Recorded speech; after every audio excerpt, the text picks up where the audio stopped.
Baik pendengar, terima kasih untuk kebersamaan Anda di Lintas Kendari Pagi. Kali ini kita masuk di segmen line interaktif ya. Jadi Anda yang sedari tadi mencoba untuk bergabung bersama kami, namun terpaksa kami putuskan terlebih dahulu. Anda bisa gabung sekarang di 0402 282 3994. Kami ulangi nomor telepon 0402 282 3994 bagi Anda yang mungkin ingin memberikan tanggapan Anda atau komentar Anda tentang tema kita membangun kesadaran kolektif menangkal COVID-19. Nah, kali ini kita sudah terhubung dengan penelpon. Kita coba menyapa. Halo, selamat pagi. Halo, selamat pagi, Assalamualaikum. Waalaikumsalam, dengan siapa di mana ini Pak? Dengan Rido dari komunitas stand up komedi Bau-Bau. Oke, dengan Rido dari komunitas stand up komedi Bau-Bau. Ya. Oke, silakan Rido. Ya, saya mau ke Pak Kapolres dulu bahwa tentang penanganan untuk situasi Kota Bau-Bau sudah bagus, saya lihat himbauannya bagus, cuman masih kurang aja tentang soal terjun langsung melihat anak-anak muda itu belum ada, saya lihat pembubaran secara langsung begitu. Seperti kita lihat di televisi. Nah itu untuk Pak Kapolres kerjanya bagus. Kemudian untuk Pak Wali Kota kerja bagus sekali dari himbauan tadi, sudah paling bagus sekali. Cuman saya melihat hal ini terhadap masyarakat, khususnya teman-teman yang semua yang bergerak menyuarakan sesuatu, keluhannya di medsos, di apapun, mungkin miskomunikasi karena menurut saya sih kalau Pemkot itu masih berpikir untuk melakukan karantina wilayah atau soal lockdown. Karena untuk perekonomian mungkin teman-teman belum paham kalau seandainya itu lockdown mungkin para pekerja di bawah-bawah sini kan masih menengah ke bawah itu masih lebih banyak. Jadi mereka mungkin akan kesulitan untuk mencari pekerjaan, bahkan untuk kebutuhan pokok sehari-hari itu agak sulit. Karena saya melihat Kota Bau-Bau ini untuk secara sosial itu mereka lebih ke mata pencaharian. Jadi mereka kalau soal kan sudah lockdown atau karantina wilayah, itu akan sulit cari pekerjaan. Dan mungkin menurut saya pemerintah masih memikirkan ketika mengadakan lockdown atau karantina wilayah mungkin untuk bantuan ke masyarakat itu perlu karena mereka tidak bekerja lagi. Nah di sini saya mau jelaskan bahwa buat teman-teman yang punya keluhan itu bisa juga menyalurkan di sini karena saya melihat pemerintah juga sudah bekerja, Pak Kapolres juga sudah bekerja secara terang-terangan, teman-teman juga bisa lihat dan saya bisa salut sementara ini dan belum ada langkah-langkah yang begitu secara ketat yang dilakukan oleh pemerintah dan saran saya untuk lebih meningkatkan lagi. Oke, mungkin itu dari saya. Terima kasih buat RRI sudah meluangkan waktu untuk diskusi ini karena banyak sekali saya rasa untuk teman-teman yang ada di Kota Bau-Bau ini punya keluhan yang banyak sekali pokoknya. Terima kasih. Assalamualaikum warahmatullahi wabarakatuh. Waalaikumsalam. Terima kasih. Saya rasa ini dua-duanya apresiasi ya terhadap kinerja kepolisian, kemudian juga pemerintah, tapi mungkin memang harus ada yang perlu ditingkatkan lagi begitu ya. Kita tahan dulu satu penelpon lagi, boleh? Oke, kita satu penelpon lagi. Halo, selamat pagi. Selamat pagi, Assalamualaikum Mbak Yanti. Ya, waalaikumsalam. Siapa di mana Pak? Dengan David Mantale di Kabupaten Buton Tengah. Buton Tengah. Baik, Pak David silakan. Assalamualaikum Pak Wali, Pak Kapolres. Assalamualaikum warahmatullahi wabarakatuh. Pertanyaan saya begini Pak Wali Kota. Bau-Bau itu kan adalah salah satu pintu masuk transitnya penumpang dari wilayah barat dan wilayah timur. Betul. Nah, di situ kita ini adalah bagian daripada Bau-Bau.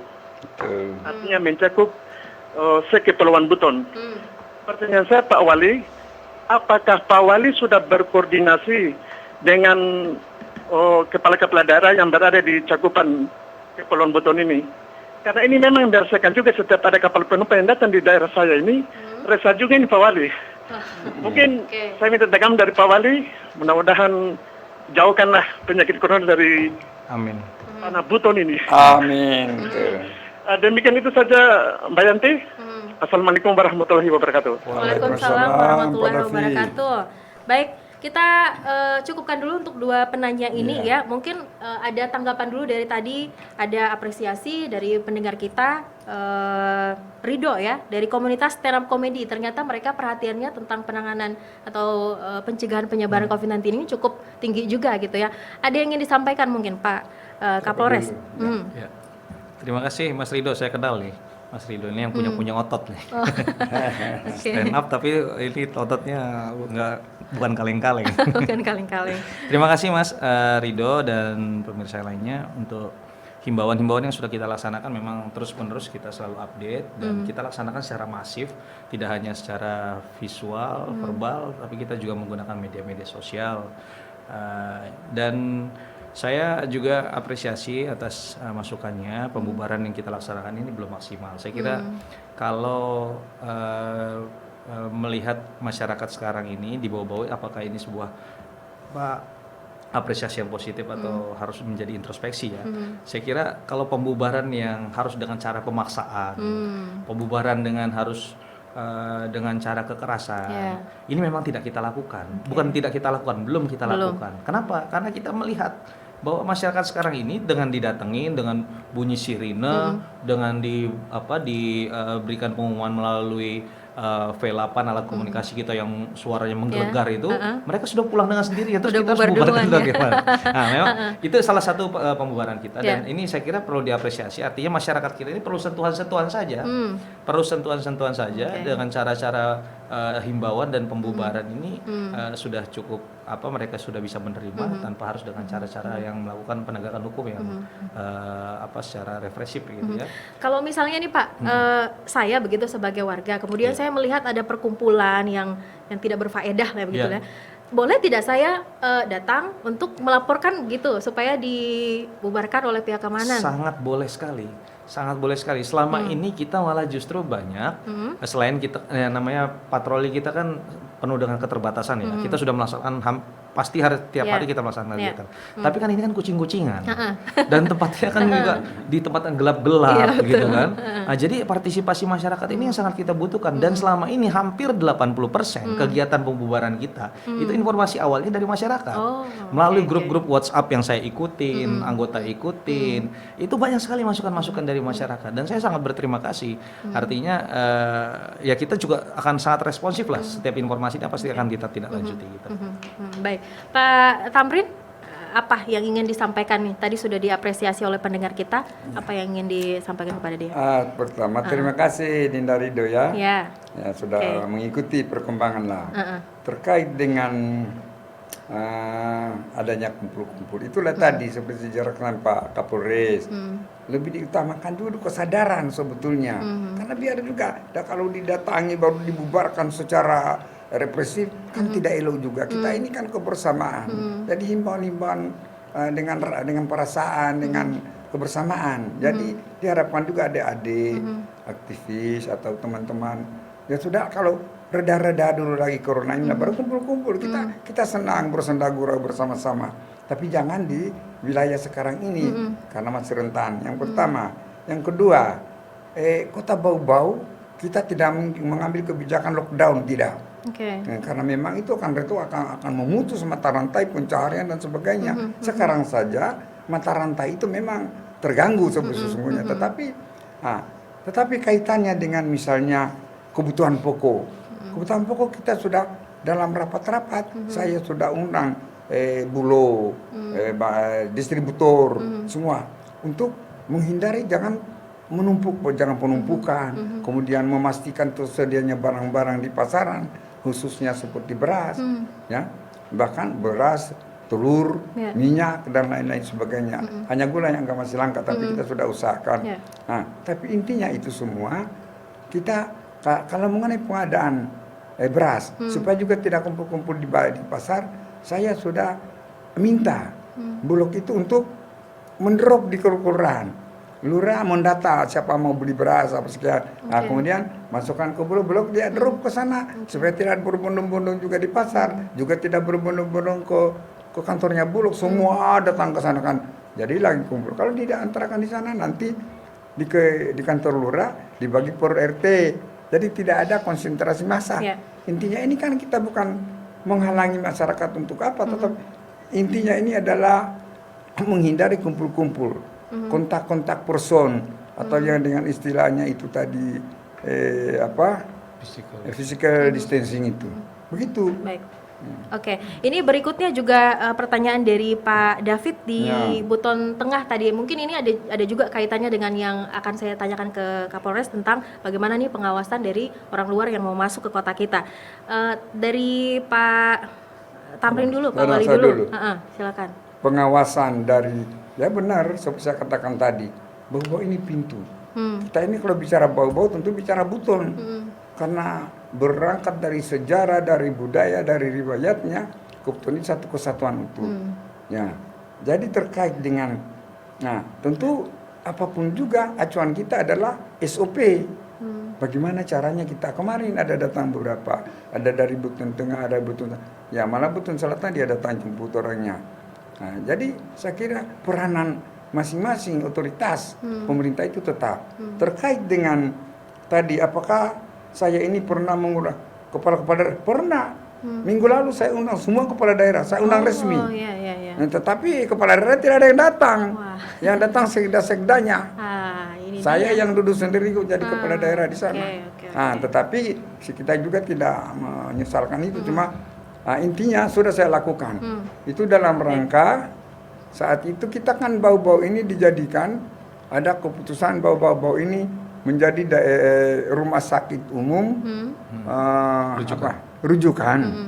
Nah, sehingga kita undang semua untuk bagaimana ini mengemas atau membicarakan pembagian pemahaman ini tadi terkait dengan koordinasi penanganan ini dan termasuk semua, bukan saja saya rumah sakit rujukan ini kan terkait dengan seluruh penanganan bagian-bagian kegiatan untuk pencegahan COVID ini juga semua saya undang. Jadi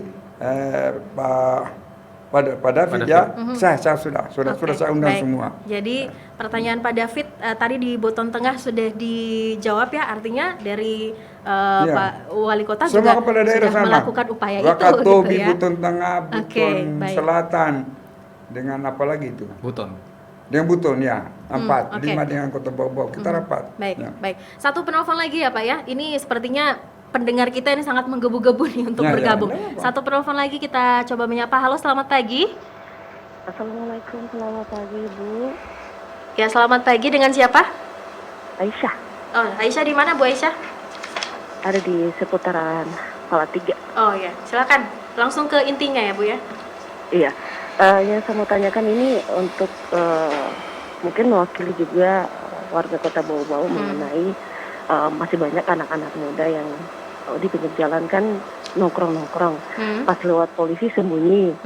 Selesai lewat patrolinya mulai lagi muncul di pinggir jalan.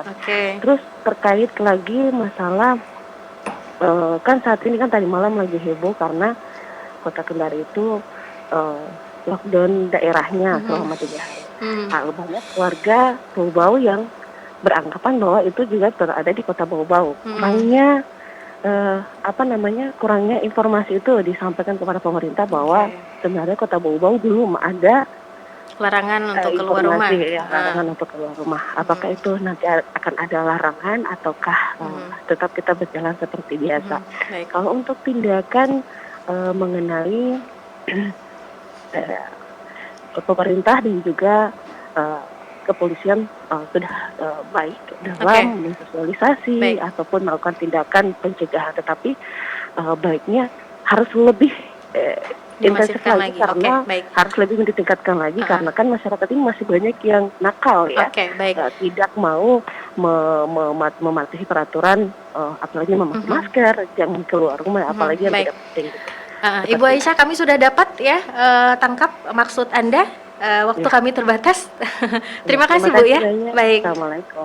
Waalaikumsalam. Ini pertanyaannya mungkin lebih ke yang menangani langsung di lapangan ya, Pak AKBP Zainal Kapolres Bau-Bau gitu. Juga kesadaran itu yang timbul tenggelam gitu bisa dikatakan ya. Ada polisi kabur. Pergi sudah lewat mobilnya, kemudian nongkrong lagi, ngumpul lagi gitu ya. gimana nih tanggapannya? Juga mungkin tadi sempat dibahas ya tentang adanya informasi yang juga baru-baru ini membuat panik warga begitu. Akhirnya yang para tetangga-tetangga saya juga begitu, Pak, langsung beli beras, beli sayur untuk pasokan 3 hari karena katanya 3 hari dilarang keluar rumah meskipun hanya untuk berjemur depan matahari, di bawah sinar matahari depan rumah dilarang gitu. Artinya ini masyarakat ternyata masih belum begitu sadar begitu untuk menggunakan menyaring informasi secara bijak gitu. Artinya sumber-sumbernya yang dari mana saja langsung saja diaplikasikan tanpa mengetahui terlebih dahulu sumbernya dari mana gitu. Silakan, Pak. Ya, saya nyambung yang disampaikan Pak Wali tadi terkait dengan himbauan Pak David tadi ya dari Buteng, bahwa memang betul bahwa ini sampai sekarang ini tidak mengambil kebijakan yang disebut dengan karantina wilayah atau lockdown itu ya. Jadi penerbangan maupun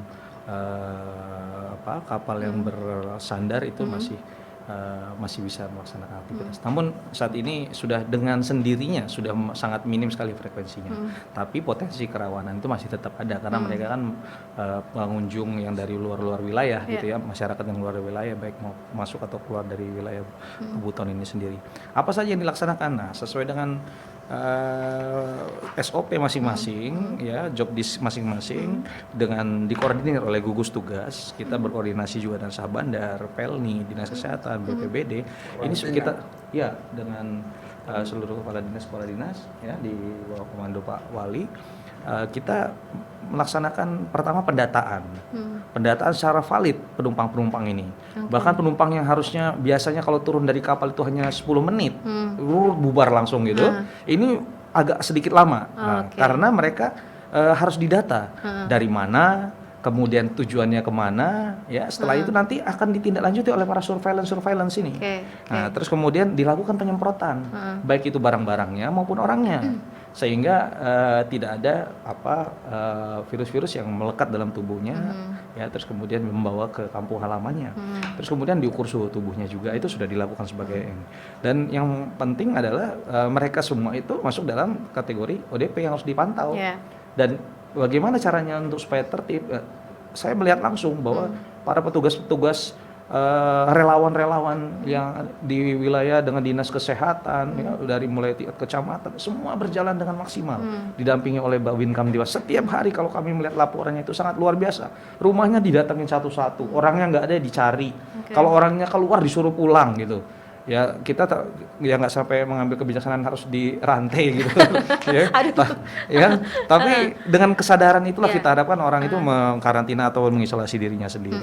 Itu bukan hanya untuk penumpang kapal saja, dari bandara juga? Iya, termasuk yang dari bandara juga, semua terdata, kemudian dilanjutkan dengan para surveillance bekerja sama dengan dinas kesehatan, kemudian kita juga dari Babin Kamtibmas itu selalu bersama-sama bekerja dengan teman-teman Babinsa juga, itu selalu bekerja sama untuk melaksanakan pemantauan. Ya, lalu kemudian saya menanggapi yang disampaikan Bu Aisyah. Jadi memang ya inilah kesadaran masyarakat kita ini ya masih kesadaran yang harus betul-betul harus harus diingatkan terus, masih rendah lah kesadarannya ini. Ada petugas kemudian saat mereka kemudian membubarkan diri, tidak ada balik lagi, memang kita rasakan. Nah, jadi menurut saya kalau untuk membangun kesadaran ini garda terdepannya adalah keluarga. Bapak, ibu, kakak, adik ya. Ini terus terang di keluarga saya sendiri ini adik saya sampai sekarang ini masih 14 hari dia belum bisa ketemu sama anak dan istrinya. Dia habis dari luar kota. Itu. Jadi betul-betul bukan di lockdown, pokoknya diisolasi betul sama keluarga saya. Diberi lockdown. Iya, diberi Iya, isolasi rumah di rumahnya. Nggak bisa ketemu sama anak istrinya karena dia habis baru-baru dari luar kota dan nggak boleh kemana-mana gitu. Yang saya lihat tiap hari dia olahraga di rumah apa segala macam. Nah, itu artinya keluarga itu sangat penting. Ada kesadaran, membangun kesadaran itu garda terdepannya itu ada pada keluarga. Kalau kepolisian, aparat pemerintah, ya itu sebetulnya garda terdepan untuk melaksanakan penertiban. Gitu, ketika tidak tertib baru kita yang menertibkan. Tapi kalau untuk membangun kesadaran adalah keluarga yang paling penting. Itu yang paling penting. Ya, itu termasuk hoax juga tadi Pak ya? Ya. Beredarnya hoax ini yang memang sebenarnya masyarakatnya sudah tahu begitu bahwa situasi pandemi corona ini dimanfaatkan oleh oknum-oknum yang tidak bertanggung jawab untuk menyebarkan hoax. Namun karena kepanikan yang berlebihan gitu, akhirnya mereka rada-rada susah begitu menyaring informasi. Saya kasih contoh jadi ada kemarin pada saat kapal KM Lambelu akan mendarat di Bau-Bau tanggal 4 ya kalau nggak salah, tanggal 4 April itu sempat kan beredar bahwa ada 4 orang positif yang dari Nunukan ada di dalam kapal tersebut gitu. Itu sempat beredar di media sosial. Dan itu setelah kita konfirmasi, setelah kita lakukan pendalaman ternyata tidak ada gitu. Hoax, ya? Itu hoax. Itu hoax. Walaupun kita melihat bahwa ini sebagai suatu bentuk ajakan dari si pemilik akun ini kepada kepada masyarakat, kepada pemerintah untuk tetap waspada. Gitu. Tapi kalau memberikan informasi ataupun menyampaikan sesuatu tentang kewaspadaan itu berlebih, itu jadi nakut-nakutin itu namanya. Harus datanya valid juga. Harus datanya valid. Nah, ini pembelajaran buat semuanya. Akhirnya dengan sangat terpaksa karena ini menimbulkan keresahan, maka yang bersangkutan atas nama atau inisial WR ini kita periksa gitu, kita minta keterangan. Dan ini pelajaran buat yang lain bahwa setiap pelanggaran apapun, setiap informasi apapun yang tidak benar dan tidak proporsional terkait dengan masalah COVID-19 ini pasti akan kita tindak lanjut. Oke, baik. Ini adalah informasi yang sangat penting untuk masyarakat ya, khususnya bagi para pengguna media sosial agar lebih bijak lagi begitu untuk menggunakan media sosial dan menyaring informasi yang dapat di akun sosial media. Baik, sebenarnya masih panjang waktu yang harus kita perlukan untuk membahas ini ya, karena kalau mau membangun kesadaran ini tidak bisa hanya sekali-sekali saja, harus rutin begitu Pak ya. Namun kita kasih waktu kita sangat terbatas ini Pak Wali, yang terakhir deh saya kasih kesempatan untuk Pak Wali. Terima kasih, saya singkat-singkat saja. Yang diharapkan teman-teman masyarakat itu ada kesadaran dan kesabaran. Sadar benar-benar untuk kita melindungi diri, melindungi keluarga, melindungi daerah kita. Sabar, ya sudahlah nanti mau kumpul-kumpul selesai dulu ini masalah COVID ini, baru kita kumpul-kumpul lagi bersenda gurau, itu satu. Kemudian berikut mengenai apa namanya tadi ini ya, hoax yang berkembang. Seperti ini saya ingin mengatakan, lain lubuk, lain ikannya, lain padang, lain belalang, lain kendari, lain bau-bau. Karena memang suasananya berbeda. Kita tidak, kalau mereka melakukan yang apa namanya itu PSBB itu apa itu, pembatasan sosial berskala besar, yang selama 3 hari ya, kita tidak mengambil jurus itu. Nah, tapi juga secara realita kita juga masih aman kok, ya. Jadi dulu dengan doa dan apa semua. Bahkan kita harapkan sekali lagi kesadaran, Nah, itu yang kita seperti dibilang tadi Pak Kapolres, bahwa kemarin ada hoax lagi, orang terpapar, itu kan hoax. Dan kita minta kepada adik-adik itu, kalau itu saran, janganlah diviralkan di karena meresahkan masyarakat. Ada sekarang yang namanya tim gugus tugas, sampaikan di situ apakah saran. Karena di tim gugus tugas itu ada juru bicara, memberi masyarakat juga saya harap jangan mempercayai hoax yang tidak jelas. Karena ada juru bicara, kalau keluar dari juru bicara gugus tugas berarti itu yang resmi. Tapi kalau yang bicara saja sembarang, ya kita tidak tahu tujuannya, akhirnya meresahkan masyarakat. Oke, Pak, baik. Mudah-mudahan kebersamaan kita di pagi ini untuk dialog interaktif bisa memberikan pencerahan kepada masyarakat ya, untuk lebih sadar lagi. Kita mari ayo bekerja sama untuk memberantas, untuk memutus mata rantai virus corona ini, khususnya untuk di wilayah Kota Bau-Bau yang kita cintai ini. Baik, pendengar RRI Bau-Bau, terus dengarkan RRI Radio Tanggap Bencana COVID-19. Inilah Radio Republik Indonesia. RRI, Radio Tanggap Bencana COVID-19.